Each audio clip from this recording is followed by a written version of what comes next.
On va faire un yes comment maintenant. On va faire le yes comment. Restez là. Ah, tu nous as fait peur là. Le yes comment. Le yes comment. Oh oui, le yes comment. Let's go. Ils sont contents les gens. Vous vous rappelez, la règle en fait c'est très simple. Je lis des news et habituellement on n'a pas le droit de les commenter. Et ben là, on va le faire, dit. On va les commenter, dit.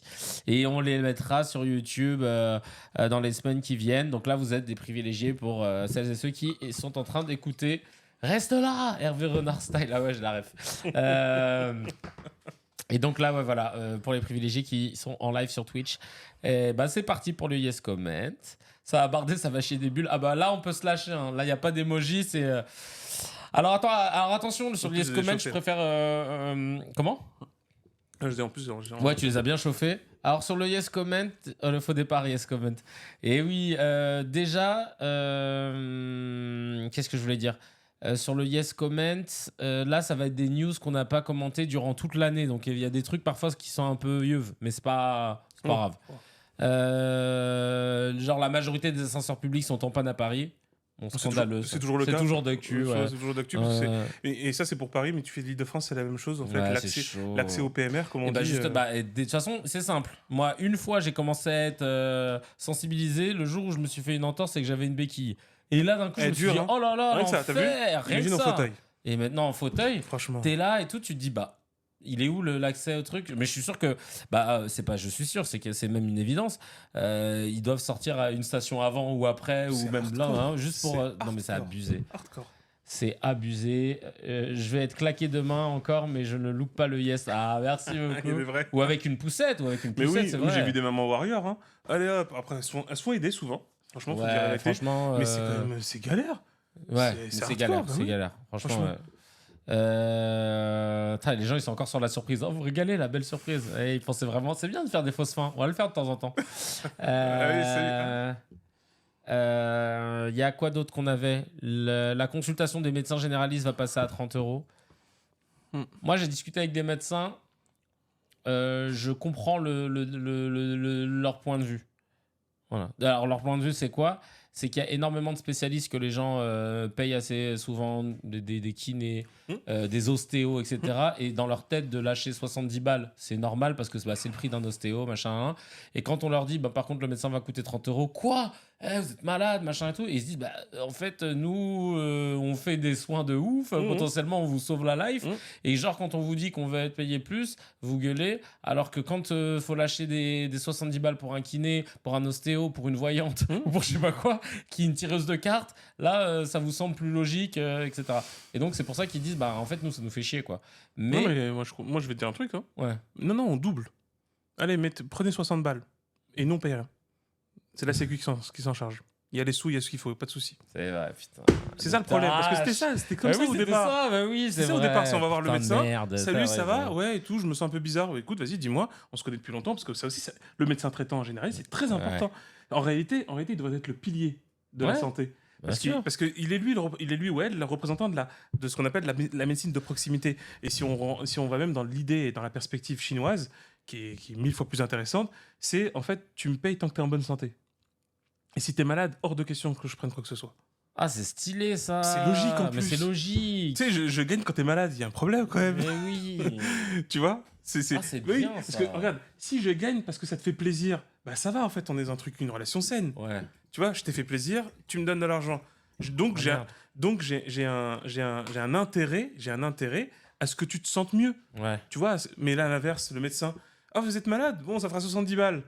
Voilà, je vous trouverai une solution, mais peut-être que j'en trouverai une solution à la prochaine séance. Ouais. Peut-être que je la trouverai à la 10e séance, mais mettez-moi bien 70 balles. Donc non. Oui, non, mais c'est vrai. Tu peux me passer un mouchoir, s'il te plaît, bébé ? Parce que j'ai renversé de l'eau partout. Je suis désolé. Merci bien. Alors, Philippe Val, ancien patron de France Inter et de Charlie Hebdo, a déclaré qu'il était islamophobe. Ah oui, on en avait parlé. Ouais, voilà. Je me rappelle de ce truc. Et après, il avait dit non, mais quand je veux dire ça, je veux dire... j'ai peur de l'islam, la religion, voilà, tu connais. Tu sais que moi, c'est pour ça que j'avais Depuis le début, j'ai toujours critiqué la notion. Non. Ah, le mot islamophobe. Ouais, la notion d'islamophobie, parce que je trouve qu'elle est pas bonne, elle est pas adaptée. Ce serait quoi le mot, toi, que tu aurais utilisé? J'avoue, j'en ai pas trop. Racisme anti-musulman, mais ça fait long, hein. Mais ça marche. Parce que c'est concret. En fait, en plus, racisme anti-musulman, ça personnalise. C'est vraiment contre des personnes qu'on a une. Sachant qu'en plus, je suis pas mal proche. Enfin, je suis vraiment dans l'école bourdieusienne. Au final, tout ça, c'est du racisme, quoi. Hein. C'est de la xénophobie. Donc, c'est ça. Mais oui, parce que l'islamophobie, ils font les malins. Ouais, mais j'ai peur de l'islam, j'ai le droit d'avoir une opinion contre l'islam. Oui, t'as le droit, Mais on sait très bien que c'est pas ça dont tu parles. Ouais, voilà, c'est ça. Il y a Besmet qui dit à Conan de Berber, il n'y a jamais eu de trou de la sécu. Oui, c'est vrai. Jamais eu. Oui, c'est jamais. Mais c'est impossible, c'est techniquement impossible. Par contre, attention. En fait, il y en a un, mais qui a été fabriqué de toutes pièces. C'est-à-dire que c'est l'État qui s'amuse à ponctionner dans le budget de la sécu, précisément parce qu'il est rempli. Pour faire d'autres trucs. D'accord. Organiser des JO, par exemple. Bah, c'est comme... Ouais. C'est comme quand j'ai découvert que... C'est impossible. France Travail était bénéficiaire. Mais bien sûr, mais c'est logique. C'est logique parce que... Il y a plus de cotisants. Il y a plus de cotisants que de gens qui sont en l'air, qui sont indemnisés. Donc, non, mais n'importe quoi. Par contre, tu remarques un truc. Tu te dis, si on inverse, ça peut le revenu universel. Ah ouais.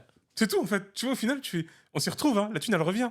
Ouais. En gros, parce que t'as vu, on cotise quand on a les indemnités chômage. Donc ouais, par contre, ça c'est abusé. Non, mais après, même quand on a les indemnités, ils fonctionnent dessus. Mais ça fait une tourne. Ouais. Ça tourne, mais voilà. Mais sinon, non, il n'y a pas de trou de la sécu, c'est une évidence. Ma mère m'a toujours parlé des fils d'Isaac et d'Ismaël. Les deux frères sont sémites. Putain, il y a Histoire Crépue qui avait parlé de l'origine du racisme. Et donc il parlait du fait que c'est les colons qui ont commencé à inventer ce truc de supériorité en s'appuyant sur des textes, les colons occidentaux, en s'appuyant sur des textes de la Bible et en parlant d'un des fils de Noé, je crois. Oui, exact. Il est là-dessus, c'est bien. Et qu'il y aurait un fils qui était... Il y a 3 fils, Ham et un qui est considéré un peu comme méchant et c'était le plus foncé, ou je sais plus quoi. Et donc c'est ça, les Hamites. Ouais, c'est une dinguerie ça. Ouais, il est allé sur ce truc-là, allez voir, Histoire Crépue, Samboy, il a fait un vrai truc dessus. Mais d'ailleurs c'est pour ça que les gens font un anachronisme avec l'esclavage racialiste. L'esclavage avant la colonisation occidentale existait évidemment depuis l'Antiquité, même depuis le Paléolithique, hein, même depuis le Néolithique. Donc c'est vieux, l'esclavage. Mais il n'était pas racialiste. C'était pas, en gros... C'était pas une question de supériorité de race. Non, c'est que, par contre, il y avait un côté, pardon, mais très pratique, il était plus pertinent et intéressant d'esclavagiser quelqu'un qui vient d'une région très lointaine pour pas que sa famille vienne le chercher. Sauf si t'as pas envie de le garder. C'est ce que j'essaie d'expliquer aux gens quand je disais, regardez, si vous avez regardé Viking, les gars, quand ils arrivent dans un village, ils font la guerre aux gens, les gens abdiquent, en fait, ceux qui sont vivants, ils vont devenir esclaves. Ouais. Mais c'est pas parce que eux ils se sentent supérieurs à eux d'un point de vue race ou autre chose, c'est juste parce qu'en fait ils ont gagné. Oui. Donc faut éviter de tuer tout le monde, parce qu'il y en a qui prenaient l'option de tuer tout le monde, comme les Mongols. Ah ouais, ils aimaient pas trop les esclaves, en fait, ça leur prenait la tête, c'était relou. Il y a de l'entretien, la bouffe et tout. Et donc il les tuait, il dit on les tue tous, on va pas se casser la tête. Mais c'est très intéressant en vrai de creuser l'histoire de l'esclavage, le rapport comment des peuples ont choisi l'esclavage, peu importe leur système de production, et comment d'autres ont toujours refusé l'esclavage. Ça aussi, tu vois, c'est intéressant. Ouais, c'est ça. Mais donc mais par contre, sur les fils de... on est sur de la mythologie. Il y a Soufiane qui dit, mais sociologiquement, est-ce que la discrimination est automatique envers dès qu'il y a une existence d'une minorité ? En fait, ça pose la question de la minorité. Oui, parce que ça peut être minorité de genre, ça peut être minorité de... La question de minorité... Oui, non, ça peut être même une minorité de croyance, par exemple. De croyance, oui. Tu vois, c'est...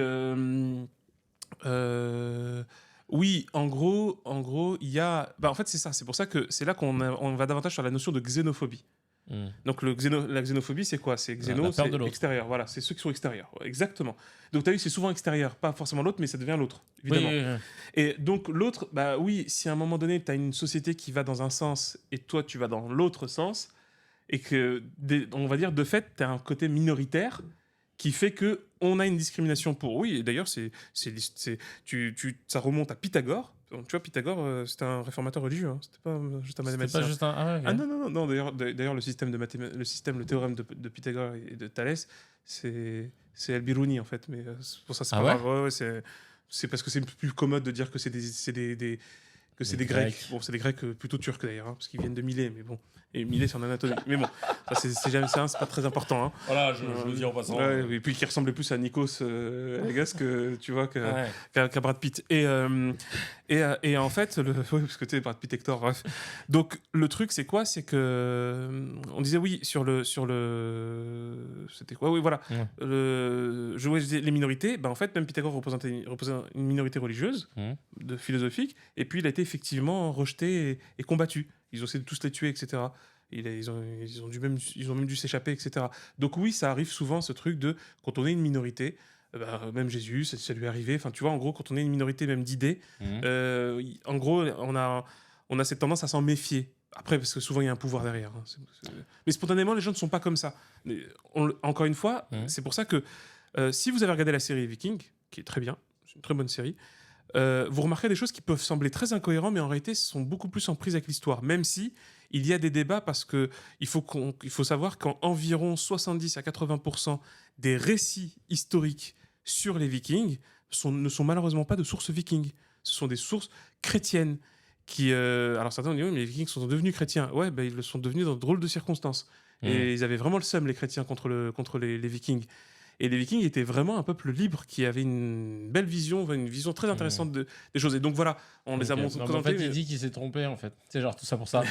Il dit, j'ai écrit vite, une minorité, peu importe laquelle, mais est-ce qu'un peuple devient forcément discriminant envers un groupe de personnes quand il n'y a pas de conflit externe, guerre, etc. Je pense que c'est plus de la manipulation d'élite. Exactement, ouais. Merci. Quand t'as quelqu'un qui a du pouvoir de l'influence et qui décide de pointer du doigt. Merci de le dire. Tu as dit parfaitement les termes et je vais te donner une preuve à ça. Il y a eu de plusieurs occurrences de la société égyptienne et de la société grecque antique, ainsi que, on peut le retrouver, d'ailleurs on le retrouve même avec la société arabe naissante, ainsi que les sociétés berbères pour l'Afrique du Nord, et pareil pour les Vikings, le fait qu'il y ait des multitudes de peuples qui se croisent et qui en fait... aucun problème. À tel point qu'on observe, c'est très intéressant, des phases de disparition de peuples.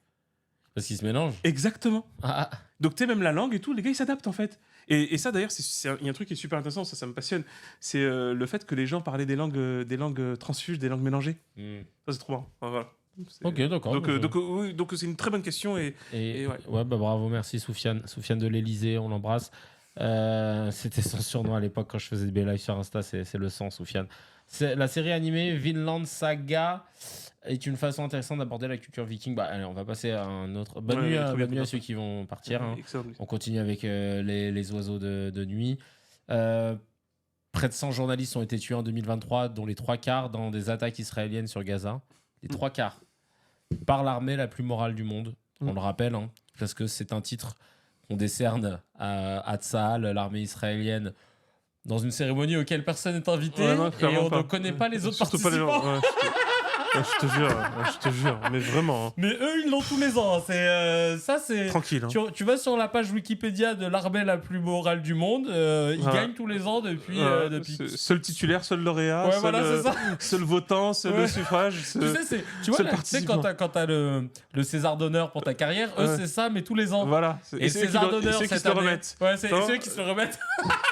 Merci beaucoup à moi-même, fidèle à moi-même, toujours conforme à moi-même. C'est la 80e fois, je suis gêné vraiment parce qu'il y avait quand même beaucoup de gens. Franchement, c'est que c'est disputé quand même. Putain. Laisse tomber. Bravo et félicitations, tu fais partie des 5-10% des streamers qui font plus de 100 viewers. Sérieux? C'est génial ça. Ça, je savais pas que c'était si. Ça te plaise. Je pensais que tout le monde. Enfin, nous, on était dans les. 10%, c'est ça? Entre 5 et 10% des streamers qui... Mais après, tu vois, moi j'ai un pote, il stream depuis ultra longtemps, ils sont 4-5 sur son stream, pas plus. C'est grâce à vous là. C'est grâce à vous les gens. Merci beaucoup. Vous êtes là, vous êtes fous. Mais pour dire un truc sur le fait que... Il faut que je fasse un sketch là-dessus. Tu sais, le dernier qui travaillait pour Al Jazeera, qui a été tué, parce que c'est ça aussi, il faut regarder les circonstances. Tu sais, il était dans sa voiture presse. Et ils ont shooté avec un drone en fait. Tu peux pas faire plus précis. Vraiment, mais en mode vraiment. Là, c'est pas un immeuble parce qu'ils défoncent des immeubles. Oui. Donc ça aussi, parce qu'à un moment donné, ils font plus dans le détail. Mais et quand on tue des journalistes, vous savez tout ce que ça veut dire. C'est les yeux du monde, les journalistes. Et surtout quand on interdit les journalistes occidentaux. Pourquoi donc? Parce que c'est la guerre. Mais ça existe, les reporters de guerre, donc vous inquiétez pas, c'est eux qui prennent leurs précautions. Ouais. Et puis, ils prennent leurs précautions, sachant que, en plus, c'est bizarre que vous dites que c'est la guerre quand même, parce qu'il n'y a pas une armée en face, officiellement. Bah ouais. Non, c'est pas une armée. Non, c'est abusé. L'imam Chalgoumi a appelé à faire barrage à la France insoumise lors des élections européennes de 2024. Putain, mais lui et Sophia Aram, c'est vraiment la même team. Moi, j'aimerais bien avoir leur bulletin de paix, en fait. Je veux savoir. Mais tu sais, comme Chalgoumi, j'avais dit que j'arrêtais de le vanner parce qu'il m'avait cité dans un de ses livres. Il avait dit j'ai été très touché par les propos de Kevin Razi quand il a fait ce sketch sur moi, car après beaucoup de gens se sont moqués et tout ça. Et quand j'ai vu le passage, j'ai vu mon nom et tout, j'étais grave gêné. Ah bon, il a dit ça? Il m'a cité Kevin Razi par rapport à des sketchs que je faisais à l'ancienne. T'as fait des sketchs sur lui? Ouais, tu sais, en fait, j'imitais le gars qui lui parle dans l'oreillette à chaque fois. Ah et oui, ça, je me souviens. Ouais, c'est très drôle, ça. Bah, il a grave mal pris. Le pauvre. C'est chaud, hein. Il faut recommencer. Ben ouais. Non, et tu sais, c'est marrant parce que tous les gens que j'ai pu croiser qui ont défendu Chalgoumi, c'était que des non-musulmans. Bah oui. Et j'avais dit ça une fois à un gars qui est, c'est un gars en plus, tu vois, il est dans le milieu du cinéma, machin. Il dit moi, attends, je connais Chalgou, il est vraiment top. Enfin, faut arrêter, vous vous rendez pas compte de ce qu'il vit au quotidien, machin. Et je lui ai dit mais frangin, t'es pas musulman, t'es feuge. T'es feuge et tu me dis. Ouais, il est chambé ce qu'il fait pour les musulmans et tout. Je lui fais, mais t'es qui, toi? Tu peux pas être. Tu peux pas. Toi, peut-être. Parce que si moi je te sélectionne, les rabbins qui me plaisent, ça va être compliqué, mais. Bah ouais. C'est comme si, je sais pas, j'étais entraîneur du PSG et que je disais à l'OM, non, par contre, moi j'aime bien cet entraîneur-là et vous devriez prendre ce directeur sportif. Mais t'es de l'autre équipe. Ouais, mais je trouve qu'il est bien. Ah non, parce que. Ah ouais. Parce que c'est clair que Chalgoumi, c'est l'imam préféré de ceux qui n'ont pas d'imam, en fait. C'est l'imam préféré de tous ceux qui ne sont pas musulmans. Donc, à un moment, t'as envie de dire, demandez-nous à nous. Je sais pas. Si on remettra un prix, aussi, si vous voulez. On pourra faire un prix, on verra s'il y aura des suffrages. Ouais, je te jure. Bah, demain, on fait un vote sur la communauté musulmane française et tu leur dis, allez-y, votez pour une personne qui va vous représenter. Je pense que Chalgoumi, il n'arrive même pas au stade d'être dans les. Il n'est même pas admissible. Il est même pas admissible. Il passe même pas le dossier. Je te jure. Ah ouais, je te jure. Mais tu vois, et je lui avais dit au gars, bah pourquoi on mettrait pas plus en avant Tariq Oubrou de la mosquée de Bordeaux. Il m'a dit ah oui, je le connais aussi, c'est vrai qu'il est très bien et tout. Bah voilà. Qu'est-ce que tu me casses les couilles à me dire non, Chalgoumi il est top. Tariq Oubrou. Non mais fais un sondage Twitch. Bon bah ça sert à rien, je pense. Je préfère même Maëva Guénam. Grave, moi aussi. Ah bah, depuis 7 octobre, ça y est, elle a voulu. Elle a glow up dans la communauté. C'est un bon musulman. Ouais, peut-être dans la même cérémonie de l'armée israélienne. Peut-être que dans cette cérémonie-là, lui, il va avoir le prix meilleur imam de France. Voilà, exactement. Voilà. Cette cérémonie vous sera présentée par Sophia Aram, notre maîtresse de cérémonie. Exactement, seul lauréat, la cérémonie de l'enfer. Ah oui, mais et le meilleur ils vont finir par la faire. De France. Ils vont finir par la faire. Bah, en fait, ça va être les meilleurs, les meilleurs habits, les meilleurs. Ah oui, les meilleurs. Les meilleurs imams. Les meilleures armées. Les meilleurs d'or. Ah ouais. Les meilleurs en or. Le meilleur habib les meilleurs facochères. Les meilleurs. Les habibs d'or. Les meilleurs awards. Mais c'est une dinguerie. Ça peut être un bête de sketch. Oh là là. Les meilleurs. Et en vrai, ils l'ont presque déjà fait. C'était la cérémonie de BHL. Oui, c'est ça. L'Europe contre l'antisémitisme. Là, c'était les meilleurs amis, les meilleurs amis de BHL. Mais je crois qu'on va faire ça. Putain, le sketch, les gars, le sketch, il est lancé. On va faire la cérémonie des meilleurs. Les meilleurs awards. Avec Sophia Aram en maîtresse de cérémonie. Ça va être génial. Raphaël Enthoven qui va venir remettre un prix. Exactement. Alors lui peut être dans plein de catégories. Et le meilleur à avoir pécho la femme de son daron. De son papa. Voilà. Voilà, c'est ça. Oui, tu savais. Raphaël Enthoven, il a pécho. Celui à qui on ne pourra jamais dire NTM. Il est sorti. Parce qu'il t'a déjà devancé. Il est sorti avec l'ex de son daron, quoi, normal. Voilà, c'est une sacrée famille. Ça s'appelle niquer sa mère. Mais bref. C'est ça. Putain, ça serait très drôle. Les meilleurs d'or. Et du coup, il serait pas dedans. Alors attends, tiens. Alors attends, Serge Klarsfeld a dit qu'il voterait pour le RN parce que, je cite, le RN soutient les juifs, soutient l'État d'Israël, donc je voterai pour un parti pro-juif. Alors, il faut lui rappeler, Serge Klarsfeld, je rappelle, c'est quelqu'un qui a... on les appelait avec les époux Klarsfeld avec sa femme les chasseurs de nazis. Exact. Parce qu'après la Seconde Guerre mondiale, ils sont allés traquer. Alors, c'est des avocats de mémoire. En tout cas, ouais, si. Ils sont allés traquer Arnaud, je sais, tous les SS possibles, etc., pour les ramener aux tribunaux et tout et tout. Donc, le gars, il sait ce que c'est qu'un SS. Et donc, il sait que le RN ex-FN a été fondé en partie par des SS. Donc, en fait, t'as envie de dire, Chacal, il y a quoi qui... Et c'est vraiment rempli d'antisémites notoires. Ouais. Voilà. Donc, mais c'est intéressant, encore une fois, c'est bizarre ce triomphe. Enfin, c'est bizarre. Ce triomphe du comment dirais-je. Ah, il est vieux, je crois, il perd la tête. Note les noms de quoi, du coup? Le sionisme politique qui a muté avec un sionisme religieux, qui a confondu, en fait, toute l'idéologie nationaliste, coloniale, sioniste. Il y a quelqu'un dans le chat qui a dit les Klarsfeld, faut demander à Chalgoumi de prononcer leur nom. Ouh là là. Tu vas te retrouver avec Lafouti, tu vas rien comprendre. Là, les Tours Eiffel. Les Tours Eiffel, ils sont gentils. J'ai une pensée pour candidat au meilleur. Ah ouais, non, mais vraiment. Ah bah oui, aussi. Hein. Enfin bref, c'est désolant. Et soutenir Israël n'est pas incompatible avec être antisémite. Ah bah là, on l'a vu avec le RN, hein, clairement. Ouais, ça c'est clair. Exactement.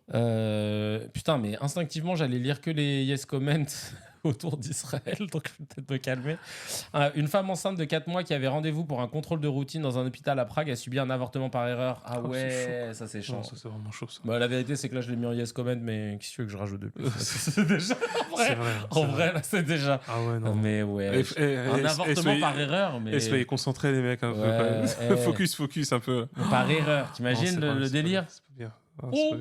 Oups, oh merde, la tuile. Non mais là c'est. Mais quoi que vous avez fait? Ah non, c'est-à-dire que vous étiez enceinte, c'est ça? Ouais, donc combien de mois? 4 mois? Ouais, bah ça restera 4 mois en fait. Hein, on va pas... on n'ira pas plus loin. L'aventure va s'arrêter. Non, mais c'est horrible. Déjà, se tromper de genou, c'est chaud, mais là... L'Assemblée a voté.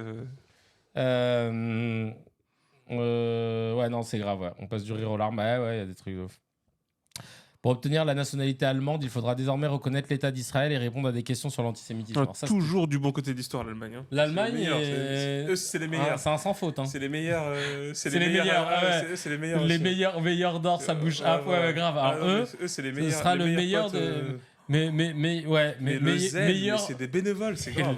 Et le meilleur côté de l'histoire de 2024. Vraiment, ah ouais, exactement. Dodge Qualitat, ah ouais, je te jure. Ah ouais, non mais c'est... non mais qu'ils fassent des voitures, c'est tout. Hein, non mais c'est un sans faute. Ils ont fait vraiment sans faute dans tout le parcours. Alors que franchement, sans déconner, c'était là-bas qu'on aurait dû faire l'État. Hein.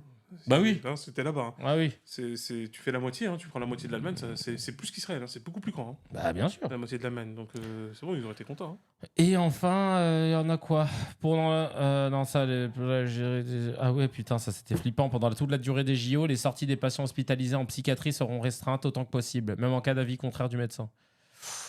Les mecs, ça, c'est encore le. Faudra qu'on parle, je pense, un sujet entièrement sur la psychiatrie. À la fois sur En gros, tu as deux côtés. Tu as le côté de la psychiatrisation qui va être comment on a mis en place des institutions en fait, qui deviennent des sortes de prisons de la santé psychique. Tu vois, en gros, on le met où? Il est dingo. Bon, bah mettez-le là-bas. Hein. On va pas le. Ce qui fait que, en plus, maintenant, comme tout décline, bah, on donne plus de moyens. Donc, à la fin, au final, tu as des gens en fait, qui sont même plus soignés, même plus traités correctement, bien suivis et tout. Ce qui fait que tu règles pas le problème et tu vas pas les laisser éternellement. Donc, des fois, tu les laisses sortir. Et ça fait des vrais drames. Hein. On a eu plusieurs cas. Tu remarqueras que les médias ne sont pas trop concentrés sur le sujet. Ouais. Quand il y a eu des vrais drames, des assassinats, etc. Et qu'en fait, c'était des gens qui étaient vraiment psychiatriquement atteints. Et en plus, là, on parle de psychiatrie. Là, pour le coup, c'était vraiment le cas de ce que les gens appellent un peu grossièrement les fous. Là, c'était vraiment des gens qui ne savaient pas ce qu'ils faisaient. Tu vois. Et donc ça, c'est d'un côté. De l'autre côté, il y a le problème en fait de l'aliénation par la psychiatrisation. C'est-à-dire en fait comment on détourne en fait la question de la santé des gens par un système en fait de contrôle où on les enferme et on les emprisonne, en fait on les piège par la question de la santé mentale qui devient un peu le monopole de la position des praticiens, en particulier les psychiatres. Je vais être honnête, j'ai pas une immense sympathie pour les psychiatres. Ah ouais? Non. Parce que de toute façon, j'ai pas une immense sympathie pour les médecins en général, à part certains d'entre eux. Voilà, parce qu'il y en a qui font très bien leur travail, c'est évident, mais je vous le dire en toute honnêteté, c'est plutôt des exceptions qui confirment la règle. Parce que c'est institutionnel, il n'y a rien de personnel, c'est juste institutionnel.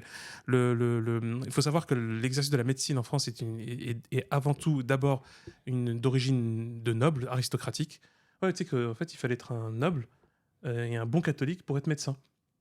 D'accord. Ouais, c'est à l'époque de Molière, c'est pour ça que Molière les détestait. Et il a toujours détesté les médecins. Tu sais qu'on parle des médecins dans toutes les œuvres de Molière. Il n'y en a pas une seule sens. Et il les déteste. Et il avait raison. Et le peuple les détestait aussi.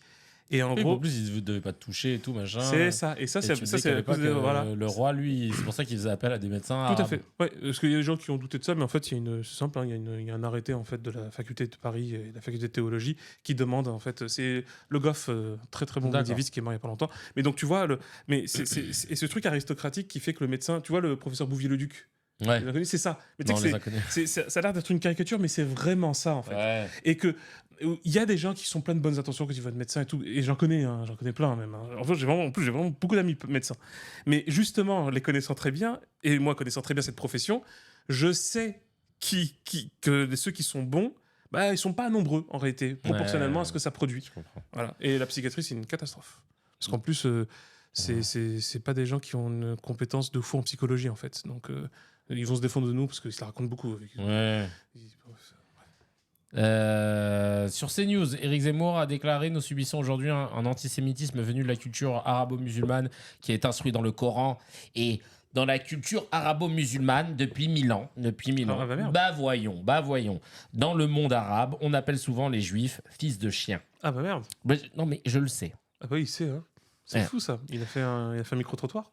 Ah ouais, non mais ta gueule, monsieur Burns, je jure. Non, mais... Allez, au meilleur. Ouais, lui aussi, ouais. Ah, lui, je sais pas, quelqu'un de meilleur. C'est le meilleur historien. Le meilleur historien de Napoléon. Lui, c'est un historien documentaire en fait. Lui, il va sur place en histoire. Non, mais mais par contre, ça c'est, tu sais que ça aussi, c'est ça par contre, c'est super intéressant. Rien. Bien, excellent. Mytho rien. Mais en fait. Mais par contre, c'est un truc intéressant parce que tous les droits tardés ont récupéré ce genre de concept, etc., avec cette essentialisation du monde musulman. Et pas que les droits tardés, même les sionards aussi l'ont récupéré, donc à peu près un peu tout le monde. Ça se bagarre un petit peu avec Bernard Lewis. Bernard Lewis, c'est un chercheur qui. Bernard-Henri Lewis c'est pas loin. Ah merde. Ils sont du même bail, ils sont dans le même délire, et qui en fait va être tout ce qu'on appelle ce savoir qui va être produit universitairement parlant. Sur l'islam, mais avec vraiment une logique en fait de haine. Ils vont littéralement inventer. Ouais, moi je le dis, je l'affirme très clairement. Ils vont inventer en fait une version de l'histoire qui n'a pas du tout existé. Le truc de, ils ont quand même raconté que genre on mettait les juifs dans des ghettos pour ensuite les mettre avec un morceau de tissu. Tu sais, en fait. On était déjà au Troisième Reich, en fait, en Andalousie musulmane ou dans l'Irak musulmane, et on leur mettait un bout de tissu pour les reconnaître, etc. Ce qui est juste... c'est plus que totalement faux, étant donné que lorsque les catholiques tarés sont arrivés en Espagne pour faire la conquête, et non pas la reconquête, mais la conquête des territoires ibères, qu'ils avaient beaucoup de mal à choper depuis déjà au moins plusieurs siècles avant que même les musulmans arrivent, ou que l'islam arrive plus exactement, qu'est-ce qu'ils vont faire? Ils vont tellement pas reconnaître. Bah oui, parce que entre un arabe juif, un arabe musulman et un arabe chrétien, t'as toujours un arabe dans l'histoire. Donc à un moment donné, t'arrives pas à les distinguer. Parce qu'ils ont tous un turban et ils ont tous un peu de beubare. Donc qu'est-ce qu'ils ont fait? Ils ont tué tout le monde. Tu vois, c'est pas compliqué, tu brûles tout le monde et tu tues tout le monde, comme ça t'es sûr. Ah ouais. Donc on vienne pas me raconter d'une connerie que comme quoi on les mettait dans des ghettos, etc. Et tout ça, parce que déjà ils seraient déjà barrés, parce qu'en fait on pouvait se barrer de ces villes-là. Et de deux, non, c'est vraiment totalement faux. Et il va s'inventer un récit. Alors oui, hein, il y a eu tardivement, quand je dis tardivement, c'est à partir du XXe siècle avec la colonisation, hein, des éléments en fait, on va dire antisémites pour garder le terme, mais voilà, de haine contre les juifs qui va se développer très récemment. C'est vraiment du XXe, mais avant, pas du tout. Tu sais, quand a été demandé au roi du Maroc de livrer en fait. Ah oui, pendant la Seconde Guerre mondiale. Il a dit non, ouais. Jamais, en fait. Ah, bien sûr. Et pareil en Algérie. Quand il y avait le recteur de la mosquée de Paris, qui était lui, en fait, originaire d'Algérie, mais il les a planqués. Tout ce qui est à Paris, il venait. Et il a planqué tous les juifs qu'il pouvait. Donc Zemmour, tu me parles de quoi, en fait? Et encore une fois, j'insiste, ce n'est pas une histoire récente. Là, on est sur le temps très très long. Il y a il y a une grande synagogue à Téhéran. Donc Téhéran, ils sont un peu durs en plus en ce moment. Ils sont là, ils font Shabbat toutes les semaines. Tranquillement, enfin. Après, il y a une drôle d'ambiance en Iran, pour plein de raisons, et c'est pas propre simplement aux juifs, parce que toutes les autres minorités elles ont un peu du mal en Iran. Je sais pas si je t'avais dit, mais les sunnites, etc. Voilà, mais sinon, cette mythologie d'une sorte de. Alors, encore une fois, a été fabriquée très récemment, elle est située, ça serait trop long pour l'expliquer, très récemment, quand je dis très récemment, je parle 70-80, 1970-80, un récit soi-disant musulman en prenant des textes contre les juifs. Et alors qu'il y avait déjà même des théologiens qui ont dit bah non, c'est n'importe quoi. Ça, c'est pas vrai. Et là, en 2024, dans la même veine, on a Rachel Kahn qui a entendu une sourate. Qui aura le meilleur récitation de sourate du Coran. Le meilleur et le meilleur de la récital du Coran est attribué à Rachel Kahn. Et bah écoute, ça c'était très bien. On passe tout de suite à la seconde partie du Yes Comment que vous allez avoir la semaine prochaine. Désolé. Ciao, ciao.